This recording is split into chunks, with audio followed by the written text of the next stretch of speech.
donc je suis Julie Campion, je suis inspectrice d'académie, inspectrice pédagogique régionale en histoire-géographie dans l'académie d'Amiens.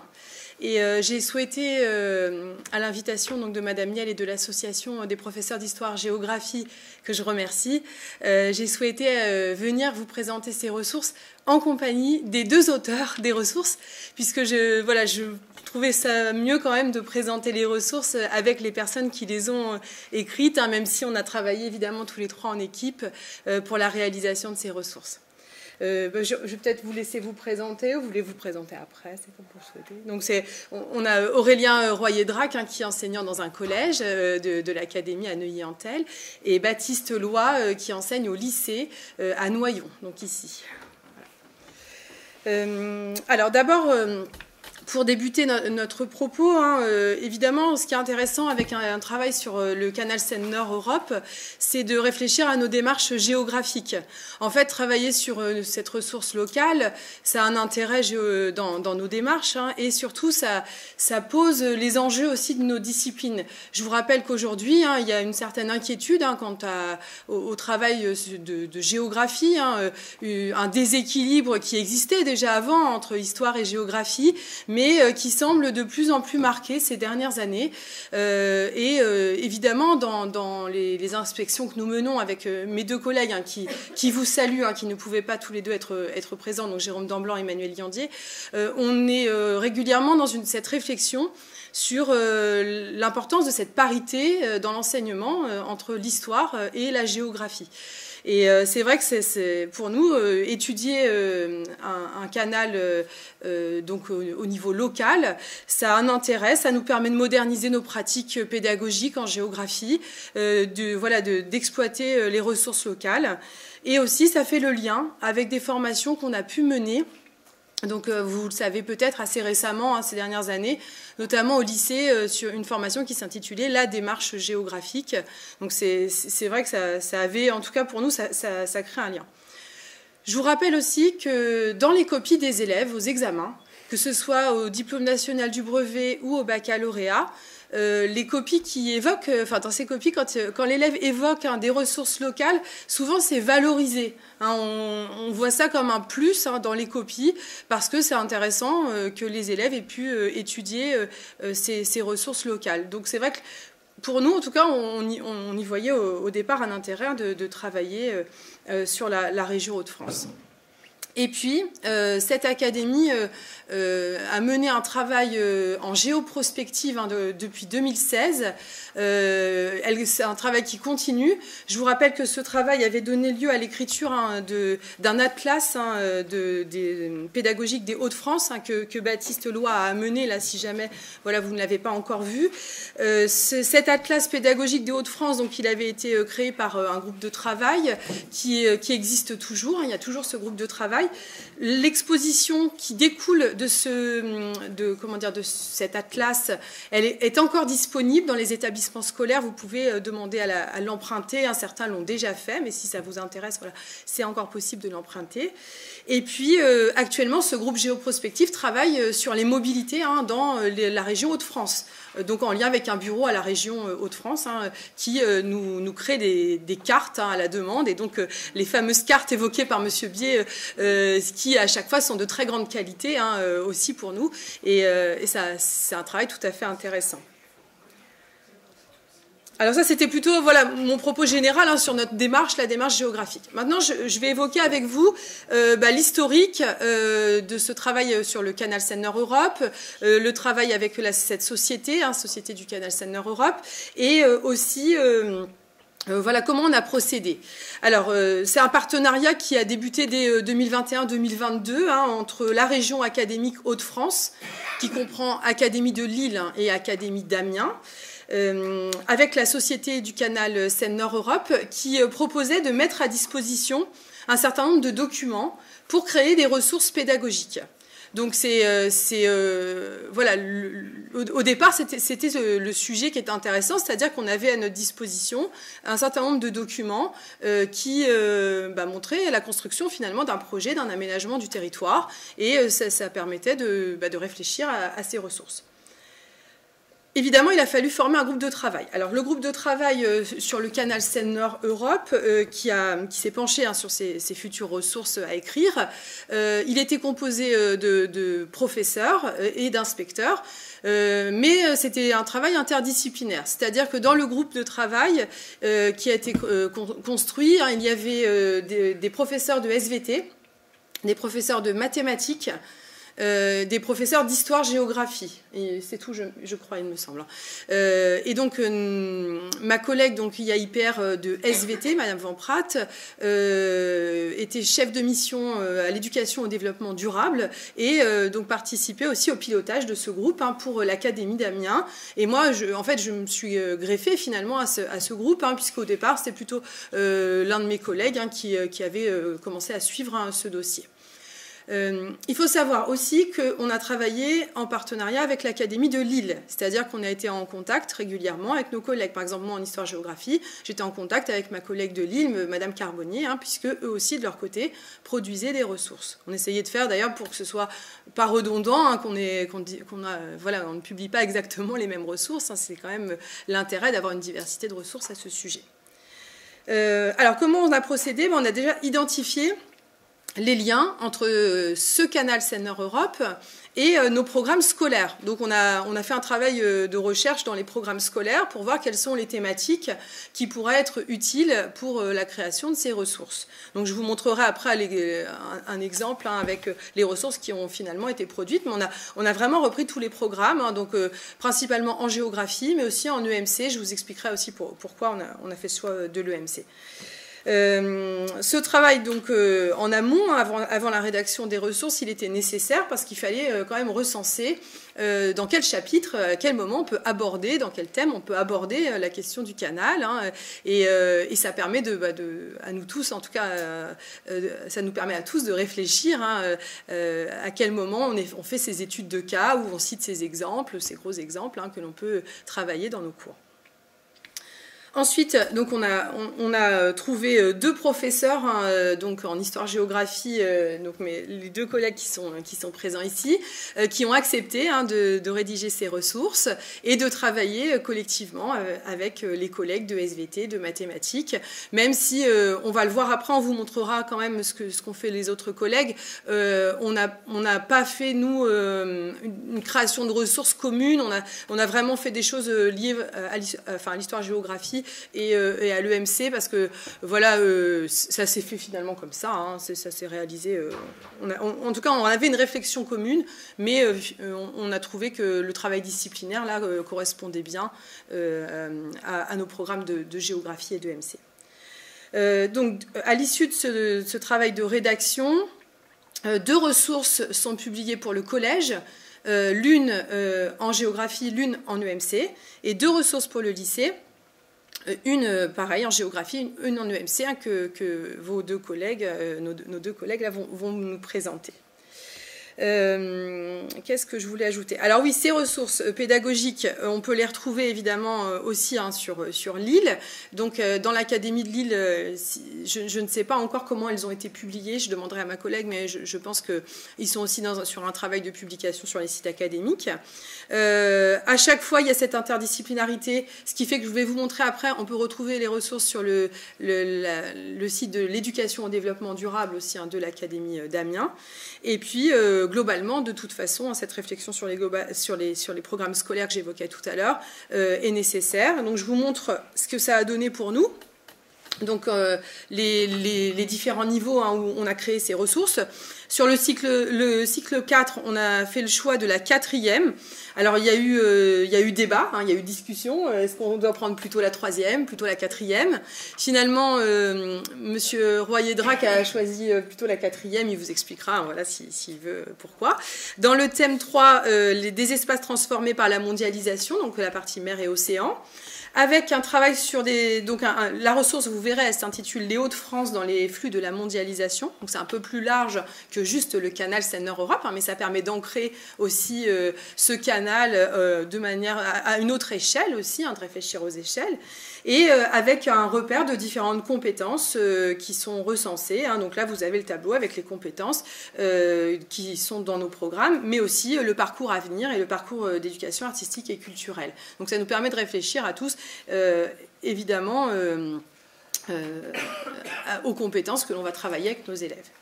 Bon, pour la classe de première en géographie, Baptiste Loy lui a fait le choix de le faire dans le tronc commun, dans le thème qui s'appelle les espaces ruraux. Et il a repéré des capacités travaillées dans les programmes, comme nommer, localiser des grands repères, utiliser une échelle appropriée pour étudier un phénomène ou confronter le savoir acquis avec ce qui est entendu et lu. Et donc cette ressource s'intitule « Les transformations d'un paysage rural des Hauts-de-France sous l'effet d'un aménagement, l'exemple du canal Seine-Nord Europe dans le Noyonnais ». Donc vous voyez, on a là quelque chose de plus local. Ensuite, par rapport à l'EMC, alors il y a eu pareil débat, discussion. Est-ce que c'est intéressant finalement de prendre cet exemple-là pour faire de l'enseignement moral et civique? Pourquoi choisir ou pas cet aménagement? Eh bien, on s'est dit que dans le parcours citoyen, c'était vraiment utile à l'élève aussi de réfléchir. Finalement, quand on fait un aménagement au niveau local, est-ce que qui finance cet aménagement? Comment ça fonctionne? Comment, par exemple, l'Union européenne peut intervenir pour le financement de ce type d'aménagement? Et puis aussi, est-ce que ça peut créer des tensions? Est-ce que voilà, les citoyens, ils se posent des questions? Quel genre de questions peuvent-ils se poser? Et donc, c'est intéressant pour nous de faire réfléchir les élèves aussi de ce point de vue-là, en se disant, c'est pas juste un aménagement qui est fait près de chez nous, près des élèves, mais ça peut aussi interroger. Et nous, c'est aussi dans ce sens que nous sommes posé ces questions. Donc il a été choisi pour le lycée la partie La République et la Nation, avec un travail sur l'équilibre entre unité de la nation et diversité des territoires, l'exemple d'un aménagement cofinancé par différents acteurs, le canal Seine-Nord Europe. Et enfin, au collège, là, le choix a été fait en EMC sur la classe de 3e, avec finalement quelque chose qu'on peut retrouver dans deux thèmes, les règles du jeu démocratique en lien avec les institutions européennes, mais aussi les acteurs du jeu démocratique et leur engagement, puisqu'en fait on peut parler de l'engagement par rapport à ce type de projet. La ressource s'intitule un aménagement qui regroupe des acteurs politiques divers. Ça permet aussi de voir les interventions des collectivités territoriales, comment tout ça en fait fonctionne et comment ça s'imbrique. Donc, je vais arrêter de parler, puisque là, je vous ai expliqué un petit peu la démarche. Ce qui est intéressant ici, c'est de voir quelles sont ces ressources, comment elles ont été construites. Et évidemment, à l'issue de cette présentation, je répondrai à vos questions si vous en avez. Et je pense que n'hésitez pas à poser aussi des questions à chacun des collègues sur la démarche adoptée, que ce soit pour le collège ou pour le lycée. Donc, je passe la parole à M. Royer-Drac. Merci. Oui, bien, pas de souci. Alors, en ce qui me concerne, donc, je suis enseignant au collège Henri de Monterland à Neuilly-en-Thelle, dans le sud de l'Oise. J'ai donc préparé 2 propositions pédagogiques pour des collégiens, l'une en géographie que je vais commencer par vous présenter et l'autre en EMC, comme Mme Campion vient de le préciser. Je vais commencer par la proposition numéro 1. Alors évidemment, la première idée quand on parle de géographie d'aménagement du territoire, c'est d'évoquer le niveau 3e. Mais nos collègues de Lille étant partis sur ce sujet, on a essayé de trouver autre chose. Et donc le canal, ça fait nécessairement penser au commerce international. Donc programme de 4e, mer et océan. Plutôt que d'étudier des ports ou des aménagements à l'autre bout du monde, on s'est dit qu'intégrer cet aménagement local dans une réflexion sur la mondialisation, c'était une possibilité. Donc je ne vais pas répéter les différentes compétences qui sont mises en œuvre. Pour cette proposition, je vais essayer d'aller vite. L'objectif, c'est de faire une sorte d'escape game en salle informatique, parce que M. Bier l'a dit plusieurs fois, le site internet de la société Canal Seine-Nord est riche en documents, en infographies, en données de toute nature, et donc c'est l'occasion de faire travailler des élèves sur la recherche d'informations, la collecte d'informations sur un site internet. et de le transformer en un espèce de petit jeu pour rendre les choses un peu ludiques, d'autant que le site est quand même très visuel, coloré, enfin, ça donne envie de le visiter quand on est un élève. Et donc la proposition que je fais, elle est basée sur 2 séances qui s'intègrent, je vais passer là aussi vite, sur une séquence complète sur les mers et océans. Donc ma proposition, elle interviendrait plutôt vers la fin d'une séquence. En amont, l'enseignant aura travaillé sur les routes maritimes, le commerce international, les grands ports mondiaux, les enjeux de tout ce qui concerne la mondialisation, donc la piraterie, qu'est-ce qu'un porte-conteneur, etc. Puisque pour pouvoir aborder tout ce qui est lié au canal, il faut quand même un certain nombre de prérequis et de vocabulaire déjà acquis. Donc les séances que je vais vous proposer, ce seraient les séances 5 et 6. L'escape game, donc la découverte du canal, et un travail de restitution en classe en binôme pour construire une carte des aménagements liés au canal. La séance en salle informatique, elle consiste donc à visiter le site canal-seine-nord-europe.fr et d'y prélever toute une série d'informations. L'objectif étant double, prélever des informations pour la séance suivante qui est une séance de travail en classe, et aussi pour la partie escape game, d'essayer de trouver l'adresse internet d'un autre site. Et donc, c'est ce que vous voyez dans la partie encadrée. Pendant les recherches, les élèves vont devoir trouver des lettres ou des chiffres qui vont permettre de remplir l'adresse internet Inventaire Hauts-de-France. Il manque donc une partie de l'adresse. Et l'objectif de l'élève, c'est d'arriver à se connecter à ce deuxième site. Celui qui s'est connecté en premier au deuxième site a gagné l'escape game. Je ne vais pas faire toutes les questions. Là, c'est la fiche enseignant avec l'ensemble des réponses. Donc on visite le site internet, on découvre les différentes parties, les différentes sections du canal, le calendrier pour identifier la date à laquelle le canal devra être ouvert. L'archéologie préventive, elle est également présentée, donc ça permet aux élèves de voir tout ce qui est fait en amont avant la mise en place des travaux et l'ouverture du chantier. Et donc à certaines questions, vous le voyez ici, la réponse de l'élève, c'est un chiffre, une lettre, associé à un symbole, et le symbole en question, ça permet de remplir la grille qui est tout en haut de la feuille. Donc ici, de trouver une partie des réponses du site internet. Évidemment, pour gagner, le but, c'est pas seulement de se connecter au deuxième site, c'est d'avoir répondu à toutes les questions, et ensuite de se connecter au deuxième site internet. On parcourt donc les différents onglets, on parcourt les partenaires financiers, donc ça permet aussi d'avoir une idée de qui finance, à hauteur de combien, et d'avoir des exemples de différentes collectivités, donc départements, régions, Union européenne. On visite aussi la page consacrée aux chiffres clés, donc ça a été vu tout à l'heure dans le diaporama avec la profondeur, la taille des différents bateaux qui vont pouvoir circuler, les aménagements faits pour la traversée des animaux, etc. Alors parfois les questions elles supposent un peu de compétences mathématiques, donc comme ça on fait un petit lien avec du pluridisciplinaire, ce qui n'est pas toujours évident puisque quand on introduit des maths dans des exercices de géographie, ça ne fonctionne pas toujours, même quand il faut additionner 2 chiffres. Donc c'est l'occasion de le faire et donc de creuser l'écart aussi entre les élèves pendant l'activité. On visite également la partie qui montre les différents types d'aménagements. Donc là on a un tableau où les élèves vont devoir retrouver par rapport à chaque chiffre quel type d'aménagement est prévu. Donc il y a 7 écluses qui sont prévues, 3 ponts canaux, 62 franchissements, etc. Donc là c'est le prélèvement de mots, de vocabulaire que les élèves vont devoir aussi apprendre à définir par eux-mêmes, de façon à ce qu'ils acquièrent du vocabulaire. On visite aussi la page qui met en perspective le canal par rapport à son positionnement régional, donc par rapport aux ports qui vont pouvoir en tirer des bénéfices. La page qui concerne les aménagements, je viens de le dire, et la page qui concerne les ports intérieurs, pour aussi localiser au niveau de l'Oise les aménagements qui vont être faits.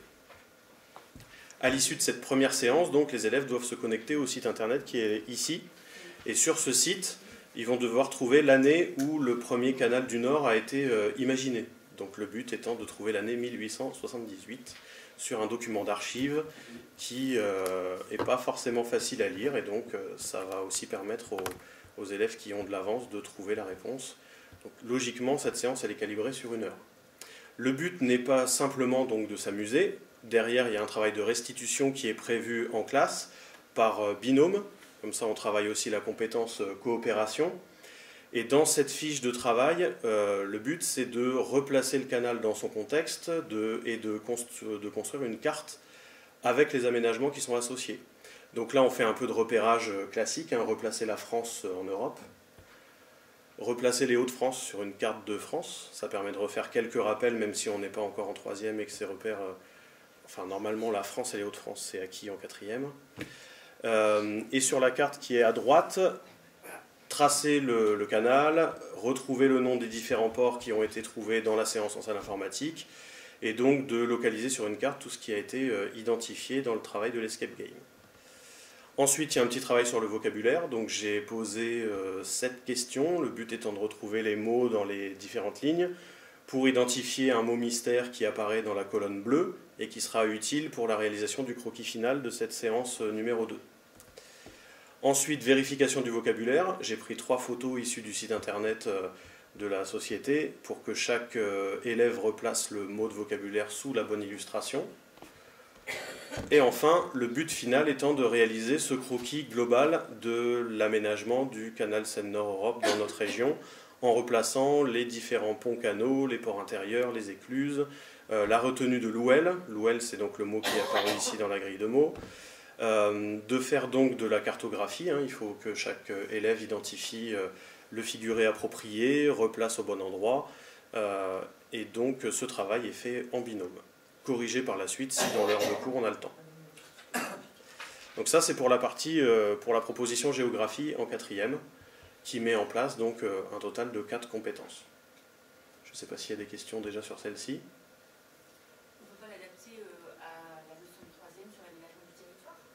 Ah si, après ça peut être, oui, ça peut l'être. L'idée c'était pas de faire une séance sur l'aménagement pour pas court-circuiter les collègues de Lille et de faire quelque chose de différent. Et donc là l'idée c'était aussi de replacer le canal dans tous les échanges de la mondialisation, donc pour parler aussi de Rotterdam et de Dunkerque, du Havre, de faire la connexion entre tout ça, et de parler du canal Seine-Nord plutôt que de parler du canal de Suez par exemple. Et donc de changer nos études de cas et prendre un exemple local plutôt que de travailler sur des documents du livre qui se passent loin et qui n'ont pas forcément enfin, pour lesquels les élèves n'ont pas de connaissances forgées. Mais on peut le prendre comme point de départ de la leçon sur l'aménagement, évidemment. Tout à fait, oui. Ah, bien sûr. Pour ce qui est des prolongements, alors ça a été aussi évoqué la possibilité de travailler sur différents métiers. Alors moi je fais faire une fiche métier sur le métier de docker quand j'évoque les ports en 4e à mes élèves. Je fais travailler aussi un peu d'histoire des arts. J'ai utilisé cette sculpture d'une baleine faite à partir uniquement de déchets plastiques retrouvés dans la mer. Ça a été fait par Greenpeace en Indonésie. Donc c'est une sculpture éphémère qui a été déposée sur une plage. Donc ça fait partie des prolongements possibles. Et autres prolongements, puisqu'on parlait tout à l'heure du DNB et de la mise en valeur des exemples locaux dans les développements construits, on peut faire à un élève un développement construit sur la mondialisation et sur les différents aménagements qu'elle suppose, en prenant l'exemple du canal Seine-Nord-Europe pour ce travail de rédaction. Donc là, ça fait 3 pistes possibles pour terminer la séquence sur mer et océan. J'enchaîne rapidement sur le MC. On s'est basé sur les futurs programmes, hein, sur les nouveaux programmes qui sont en cours de mise en œuvre. Donc là, ça repose sur le programme de 3e qui sera mis en place dans 2 ans, qui sera validé dans 2 ans. Oui, dans un peu plus d'1 an. Dans 1 an et demi. Voilà. Donc là, l'idée, c'est aussi de travailler sur les différents acteurs qui sont impliqués par ce projet, en allant de la commune jusqu'à l'Union européenne, en expliquant comment les décisions sont prises par les acteurs publics et comment les citoyens peuvent s'intégrer là-dedans. Et pour cette proposition EMC, j'ai utilisé aussi des ressources historiques, donc je fais un pont histoire-EMC, parce que j'ai aussi la casquette d'enseignant chargé de mission aux archives départementales de l'Oise. Du coup, j'ai cherché des documents d'archives qui sont mis à disposition sur le site de l'Académie. L'objectif étant de voir comment on prend une décision pour construire un canal. Et j'ai pris l'exemple du canal du Nord comme point de départ. Donc je vais vous montrer, il y a 4 documents d'archives qui sont mis à disposition pour les élèves, donc qui peuvent être imprimés et diffusés. Le premier, c'est une demande du conseil d'arrondissement de Compiègne qui demande la construction d'un pont pour franchir le canal du Nord. Donc à ce moment-là, la décision de construire le canal du Nord a déjà été prise. Et donc c'est un acteur local qui demande à ce qu'un pont puisse être construit. Donc c'est un courrier officiel adressé au préfet pour qu'ils obtiennent l'autorisation. Le courrier numéro 2, c'est le préfet qui transmet la demande du conseil d'arrondissement de Compiègne à l'ingénieur des ponts et chaussées. Donc on voit qu'on monte d'un étage supplémentaire. Le document numéro 3, c'est l'ingénieur qui répond au préfet qui transmet la demande au gouvernement pour la décision gouvernementale. Donc on est monté encore à l'échelon supérieur. Et le document numéro 4, donc tout ça c'est sur l'année 31-32, c'est le courrier du préfet de l'Oise qui informe le sous-préfet de Compiègne que le gouvernement a donné un avis positif pour la construction du pont. Donc on redescend les différents échelons, ce qui permet aux élèves de construire ce petit schéma. Le schéma de gauche, c'est la demande qui émane du conseil d'arrondissement et qui remonte jusqu'au gouvernement pour avoir la décision. Et le schéma de droite, c'est la réponse qui redescend du gouvernement jusqu'au conseil d'arrondissement, avec les différents acteurs intermédiaires qui interviennent. Donc comme ça, on peut évoquer l'échelon gouvernemental, l'échelon préfectoral, l'échelon d'arrondissement et l'échelon de la commune à la fin. J'ai sorti aussi un autre document d'archives qui est l'appel d'adjudication pour la réalisation des travaux. Donc là, c'est un document du préfet de l'Oise qui indique qu'il va y avoir en préfecture le dépôt des dossiers pour les entreprises qui sont intéressées pour la réalisation de ces travaux. Donc là aussi, les questions du ministère, de la préfecture, du conseil départemental et des moyens financiers qui sont alloués pour la réalisation de ces travaux. Et donc, une fois que ce travail de recherche sur documents classiques est fait en classe, on peut réaliser... Alors, j'ai remis de la géographie quand même un peu pour replacer forcément les différents acteurs, donc la commune, le département, la région, la France, l'Union européenne, pour que les échelons soient bien réexpliqués et visualisés sur une carte. J'ai utilisé aussi, ça Baptiste l'a également fait, donc j'ai repris son idée d'utiliser le graphique de financement, cette fois du canal Seine-Nord-Europe, pour revoir les mêmes acteurs. Donc le rôle des collectivités, le rôle de l'emprunt, le rôle de l'État, le rôle de l'Union européenne. Donc la questionnaire classique pour que les élèves voient que tous ces acteurs vont financer et vont contribuer à des niveaux différents au financement du canal. Et le tableau final, c'est d'expliquer quelles sont les compétences de chacune de ces collectivités, en reprenant les exemples de chaque élève, donc la commune dans laquelle il se trouve, la communauté de communes, etc. Qui peut se faire sous la forme soit d'un tableau, soit d'un schéma, parce que je laisserai Baptiste l'expliquer, mais Baptiste a fait ce magnifique schéma, très, très bien fait, donc du coup je l'ai repris pour ma partie. Pour ce qui est des prolongements, alors évidemment on peut organiser une rencontre avec un élu. Ce genre d'aménagement, ça permet d'évoquer avec les élèves le rôle des élus et des décideurs politiques, donc faire venir un député, un maire ou un conseiller régional ou départemental dans le collège, c'est toujours quelque chose de bien.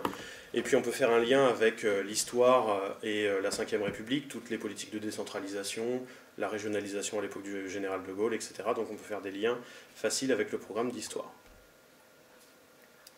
Voilà pour moi. Merci Aurélien. Juste une chose, à chaque fois que les documents ne convenaient pas ou qu'on se posait des questions sur les documents, on pouvait contacter très facilement Monsieur Bier en fait. Et ça a été le cas sur le document du financement où on a posé la question parce que je crois que c'était marqué Europe et on a dit oui pour les élèves c'est préférable qu'on note nous Union européenne pour que ce soit plus clair pour le financement. Donc à chaque fois si on avait une question sur un document de la société du canal Seine-Nord-Europe et qu'on souhaitait adapter, évidemment c'était tout à fait ouvert et à la discussion. S'il y avait même une question sur le graphisme, etc., on pouvait réfléchir ensemble aux différents documents. Je passe la parole à Baptiste Loy pour le lycée.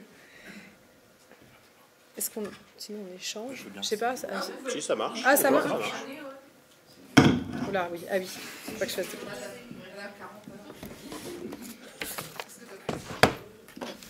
Est-ce que vous voulez que j'amène le... Non, c'est bon? Ça va aller? Sinon, je peux bouger, moi, en souris. Alors, pour le lycée, donc, la première proposition, elle est en géographie. C'est le thème C de géographie en classe de première, qui consiste à montrer la diversification et la fragmentation des campagnes dans le monde. Donc, dans ce thème-là, on a le choix entre plusieurs possibilités, soit la transformation paysagère des espaces ruraux d'une région française, ou alors les transformations en Inde ou en Toscane. Donc, ce que je voudrais vous montrer, c'est pourquoi ça peut être intéressant de travailler sur les transformations amenées par le canal Seine-Nord-Europe, donc sur les engins de chantier au milieu de la grisaille noyonnaise, plutôt que sur le Chianti au pied des murailles de Monteriggioni. Donc, la première chose, c'est que le canal Seine-Nord-Europe, il va nous permettre de travailler sur la diversification des campagnes françaises. On va pouvoir montrer que de nouvelles activités se développent dans les campagnes françaises avec l'arrivée du canal, tout ce qui va être logistique, etc. Le thème il s'appelle diversification et fragmentation. On va pouvoir aussi montrer la fragmentation des campagnes à travers les nouveaux axes de transport qui vont la fragmenter, mais aussi au niveau des activités, éventuellement des conflits d'usage que ça va naître.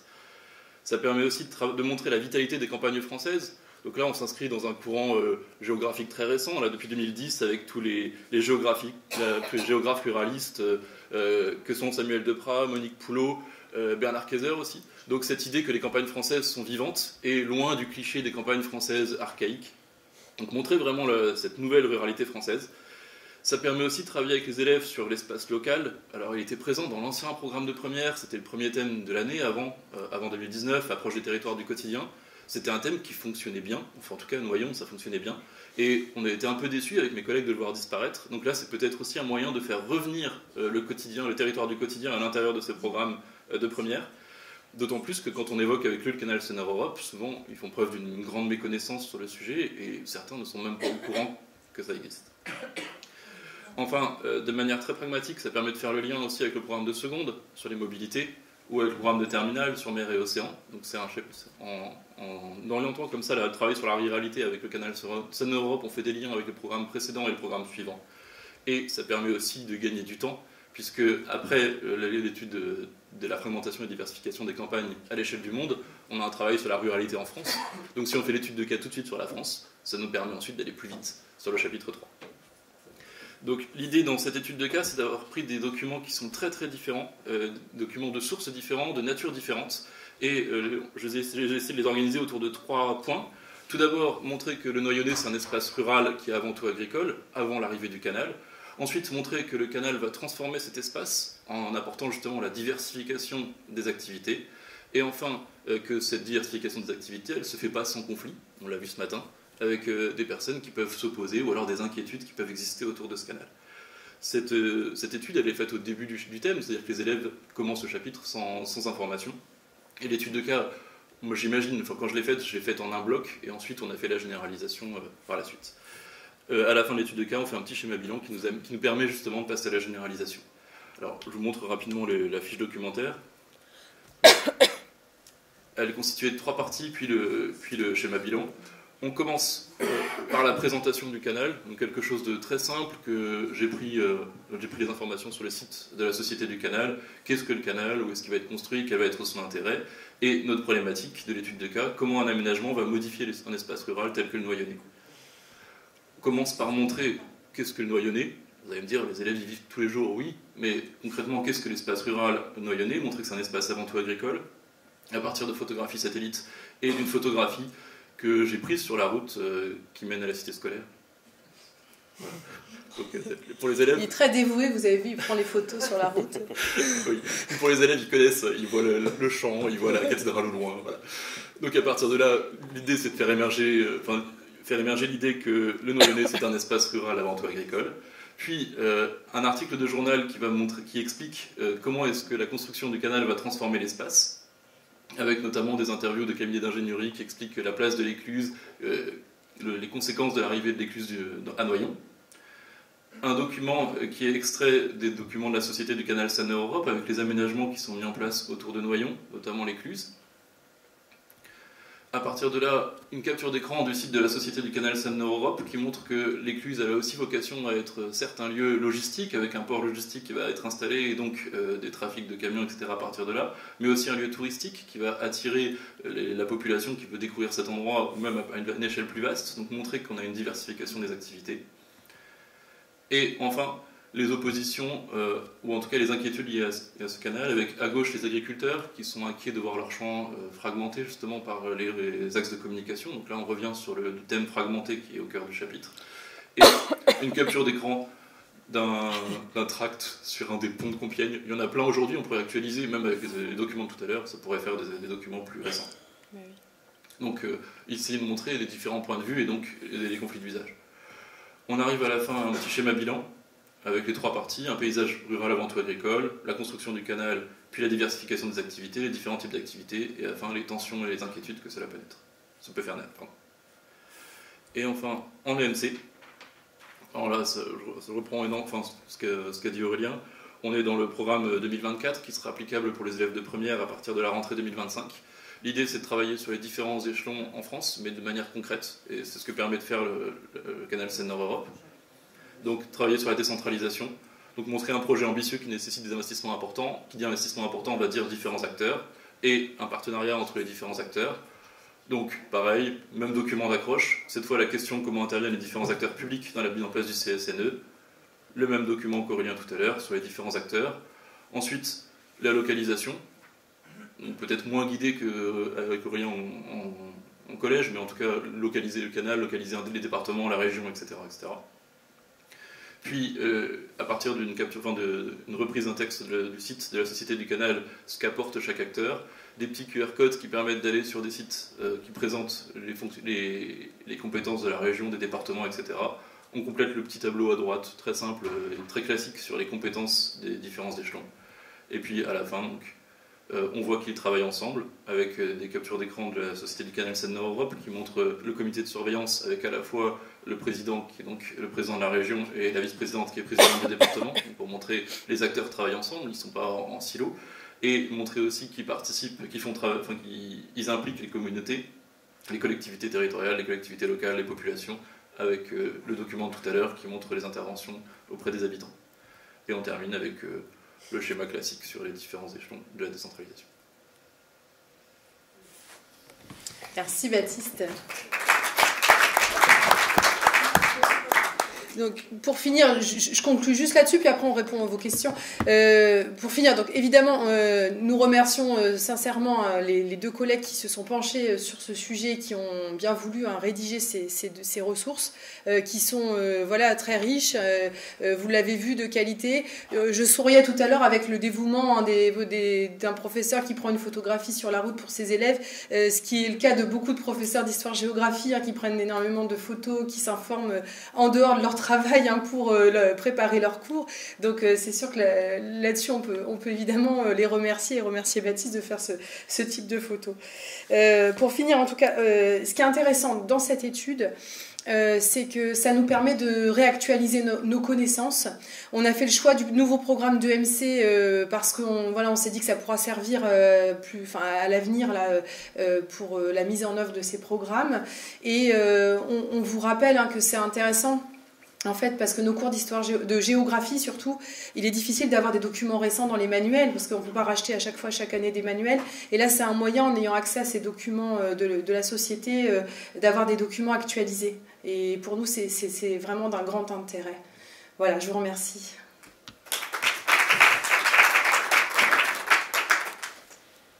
Alors, oui, juste, on n'a pas dit où on pouvait trouver les ressources. Je vous les indique là. Donc d'abord sur le site académique d'histoire-géographie, le site disciplinaire d'histoire-géographie de l'Académie d'Amiens, où vous avez les ressources collège d'un côté et les ressources lycée de l'autre. Faites attention, les ressources de MC ont été mises à chaque fois soit avec les ressources collège ou soit avec les ressources lycée. Et puis l'autre site, donc c'est le site de l'éducation au développement durable de l'Académie d'Amiens, où là vous pouvez retrouver, si vous voulez travailler en interdisciplinarité avec vos collègues, vous pouvez retrouver les ressources en SVT, en mathématiques, qui ont pu être créées. Donc il y en a beaucoup, il y en a beaucoup plus qu'en histoire-géographie. Il y avait beaucoup de collègues, notamment de SVT, dans le groupe. Donc on ne sait jamais, voilà, si vous faites un travail commun, vous avez accès à toutes ces ressources librement. On a tout fait, voilà, pour publier ces ressources. Les ressources d'ailleurs d'histoire-géographie avaient été aussi publiées sur le réseau Twitter X il y a quelques mois, on va dire. Voilà. On peut répondre maintenant à vos questions, pas de souci. Monsieur Louvet. J'ai juste une question d'ordre pratique. Pour l'activité, notamment en première, vous la prévoyez sur combien d'heures Sur 2 heures. Mais ça fait gagner du temps. Oui, non. Ça évite les retards dans les programmes. Est-ce qu'il y a d'autres questions sur la démarche, sur Oui, monsieur Bier. Alors d'abord, bravo, bravo de tout ce travail que vous avez mené, côté histoire-géographie, puis côté SVT. En effet, il y a eu une forte mobilisation. Ma question, c'était de savoir si les ressources de l'Académie de Lille sont aussi... on peut les trouver directement sur Internet, sur la deuxième page que vous avez montrée ou... Alors, non, il faudra aller, je pense, sur le site de l'Académie de Lille. Je vais me renseigner... Ouais, je vais me renseigner auprès de ma collègue pour savoir comment eux, ils ont fait, enfin, quel choix ils ont fait de les publier. Nous, on a fait le choix de... Alors, au départ, ça devait être publié sur le site de l'éducation au développement durable. Et puis, nous, on a dit, voilà, à nos collègues qui gèrent l'éducation au développement... Enfin, voilà, ce site éducation au développement durable, que nous, nos professeurs d'histoire-géographie, en fait, ils ont une habitude, c'est d'aller sur le site disciplinaire histoire-géographie. On les renvoie régulièrement pour différentes ressources. Donc, je vais vous montrer. En fait, on a fait le choix de le mettre dans la partie géographie prospective. En fait, on a toutes les ressources liées à nos formations, voilà, collège, lycée, etc. Et donc, si on va sur géographie prospective sur le site académique, on va retrouver la classe des Hauts-de-France et la partie Canal Seine-Nord Europe. On a fait ce choix-là. Donc ça fait un doublon, c'est vrai, par rapport à l'EDD, mais c'est vraiment parce qu'on connaît les habitudes de travail des professeurs d'histoire-géographie dans l'académie, on sait qu'ils vont régulièrement sur notre site.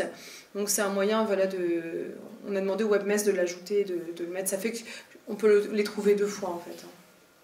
Bon, c'est pas très très grave, hein. Je pense qu'il vaut mieux qu'elle soit 2 fois qu'aucune fois. Oui, voilà. Et je suppose que pour l'Académie de Lille, ils sont allés un petit peu plus haut sur le canal. Alors, sur l'Académie de Lille, nous, on n'a pas eu la totalité pour l'instant des documents, mais je peux les retrouver sur Tribu. Mais oui, ils ont... En fait, il ne s'agissait pas pour eux de travailler spécifiquement que sur le Noyonnais, mais je crois que d'ailleurs, oui, il y a eu une ressource possible sur Compiègne. Donc, ils n'ont pas fait non plus que le Nord ou le Pas-de-Calais, mais il y avait cette possibilité. Ils ont... Oui, c'est pour ça que je posais la question, parce que ouais. de mémoire... Oui, il me semble qu'il y avait quelque chose sur Compiègne, il faudrait que je revoie. Il y a des choses transverses, en fait, qui... c'est pas connoté l'une ou l'autre des 2 académies, en fait, donc ça peut être différemment utilisé, à mon avis. Oui. Et sur l'éducation au développement durable, en fait, là, vous avez les activités qui apparaissent. Hein. Par exemple, l'enquête sur les oiseaux, vous avez un jeu sur les aménagements, enfin voilà, sur les nichoirs à oiseaux, parce que, évidemment, mathématiques, SVT, ils ont travaillé beaucoup plus là-dessus. Mais voilà, sur les écosystèmes en première spécialité SVT, vous voyez, vous pouvez travailler avec vos collègues éventuellement de d'autres disciplines. Hein. Il y a eu ce travail, il est transversal. Merci à tous pour votre écoute. Merci.